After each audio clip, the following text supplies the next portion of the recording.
Assalamualaikum warahmatullahi wabarakatuh.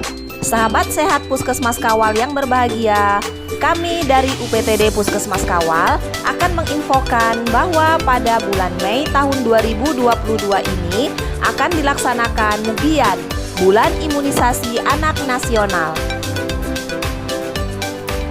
Bulan Imunisasi Anak Nasional atau disingkat dengan BIAN adalah kegiatan pemberian imunisasi tambahan campak rubella dan pemberian imunisasi kejar pada anak yang belum mendapatkan imunisasi lengkap. Mengapa harus BIAN? Dari data beberapa tahun terakhir menunjukkan penurunan cakupan imunisasi pada saat pandemi COVID-19, baik itu imunisasi dasar maupun imunisasi lanjutan yang cukup signifikan. Hal ini menyebabkan jumlah anak-anak yang tidak mendapatkan imunisasi rutin lengkap sesuai dengan usia semakin banyak. Adapun dampak dari penurunan cakupan tersebut dapat kita lihat dari jumlah kasus penyakit yang dapat dicegah dengan imunisasi atau PD3I dan KLB PD3I seperti campak, rubella, dan difteri di beberapa wilayah di Indonesia. Berbahaya nggak sih jika anak tidak mendapatkan imunisasi lengkap? Nah, anak yang tidak lengkap imunisasinya akan lebih rentan terhadap penyakit berbahaya seperti campak, rubella, difteri, pertusis, hepatitis B, polio, dan tetanus. Ada dua sasaran dalam pelaksanaan BIAN, yaitu pertama campak rubella untuk anak usia 9 bulan hingga 15 tahun. Kedua, imunisasi kejar yaitu pada anak usia 12 bulan hingga 59 bulan yang belum mendapatkan imunisasi lengkap. BIAN dilaksanakan pada bulan Mei tahun 2022. Untuk jadwal dan tanggal pelaksanaannya silakan untuk berkoordinasi dengan puskesmas dan sekolah di masing-masing wilayah. Untuk tempat pelaksanaan BIAN akan dilaksanakan di posyandu, sekolah, dan puskesmas Kawal. Ini adalah penyakit-penyakit yang dapat dicegah dengan imunisasi pada saat BIAN, di antaranya campak. Gejala campak adalah demam tinggi, bercak kemerahan pada kulit, batuk, pilek, dan mata merah atau konjungtivitis. Rubella. Gejala penyakit rubella tidak spesifik, bahkan bisa tanpa gejala. Umumnya mirip flu, berupa demam ringan, mata merah, pusing, pilek, dan nyeri persendian. Yang dikhawatirkan adalah sindrom rubella kongenital dapat terjadi pada bayi bila saat ibu hamil trimester pertama terinfeksi virus rubella. Gejalanya dapat berupa kelainan jantung, kerusakan jaringan otak, katarak kongenital, dan gangguan pendengaran pada janin. Difteri. Gejala paling khas pada anak yang menderita penyakit difteri adalah terbentuknya lapisan tipis berwarna abu-abu menutupi tenggorokan dan amandel penderita. Gejala ini muncul biasanya 2-5 hari setelah anak terinfeksi. Anak juga demam dan susah menelan akibat muncul benjolan di leher akibat dari pembengkakan kelenjar getah bening. Tetanus. Bayi yang baru lahir yang terkena tetanus pada awalnya terlihat normal, namun mengalami kesulitan menyusu pada usia 3-28 hari. Otot-otot kaku dan kejang. Pada anak dan orang dewasa, gejalanya berupa rahang terkunci, merupakan gejala yang umum terjadi diikuti oleh kaku pada otot leher, otot perut, otot punggung, sulit menelan, kejang otot, berkeringat, dan panas badan. Hepatitis B.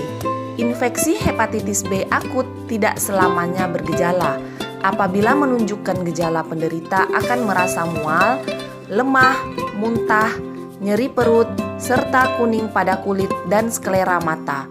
Pada penderita hepatitis B kronis, apabila penyakit bertambah berat karena terjadi gagal hati, maka gejalanya adalah perut yang membesar, perdarahan abnormal, dan perubahan status mental. Polio. Setelah seseorang terinfeksi virus polio, maka sekitar 25% dari mereka akan menimbulkan gejala seperti demam ringan, nyeri kepala, nyeri tenggorokan. Kelumpuhan terjadi pada 1% dari mereka yang terinfeksi, dan kematian terjadi sekitar 5-10% dari mereka yang lumpuh. Untuk melindungi anak dari penyakit campak, rubella, tetanus, difteri, hepatitis B, dan polio, imunitas merupakan pencegahan terbaik untuk penyakit-penyakit tersebut. Vaksin yang diberikan pada saat Bian adalah vaksin campak rubella, vaksin polio baik OPV dan IPV, dan vaksin pentavalen yang berisi DPT HB HIB. Semua vaksin yang digunakan telah mendapat rekomendasi dari WHO dan Badan POM dan efektif untuk mencegah penyakit-penyakit tersebut. Berikut adalah efek samping dari pemberian imunisasi saat Bian. Di antaranya demam ringan, bengkak ringan, nyeri di lokasi suntikan adalah reaksi normal dan akan menghilang 2-3 hari setelah imunisasi. Kejadian ikutan pasca imunisasi serius sangat jarang terjadi ya.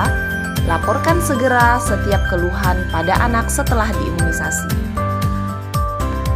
Apabila anak telah mendapatkan 2 dosis imunisasi rutin campak rubella, maka pada saat pelaksanaan kegiatan Bian, anak tetap mendapatkan imunisasi campak rubella untuk membentuk kekebalan optimal dan terwujudnya kekebalan kelompok di masyarakat. Imunisasi campak rubella aman bagi anak yang telah mendapatkan 2 dosis campak rubella.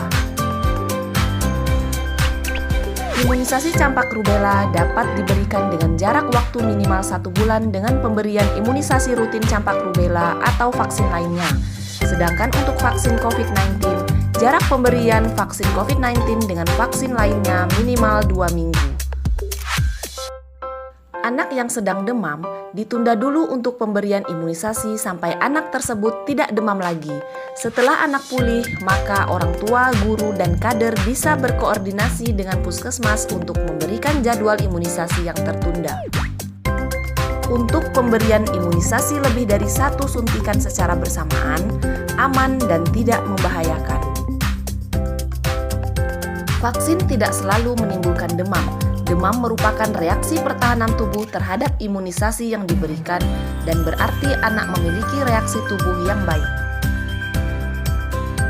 Jika timbul demam, boleh dilakukan kompres atau mandi dengan menggunakan air hangat. Perbanyak minum air putih dan istirahat. Anak juga dapat diberikan parasetamol atau obat penurun panas sesuai dosis yang dianjurkan. Anak tidak dianjurkan untuk minum parasetamol sebelum imunisasi. Demikian informasi yang dapat kami sampaikan mengenai bulan imunisasi anak nasional yang akan dilaksanakan mulai bulan Mei 2022. Dapatkan informasi jadwal pelaksanaan Bian melalui puskesmas, kader posyandu, atau sekolah di wilayah masing-masing. Salam sehat untuk kita semua. Wassalamualaikum warahmatullahi wabarakatuh.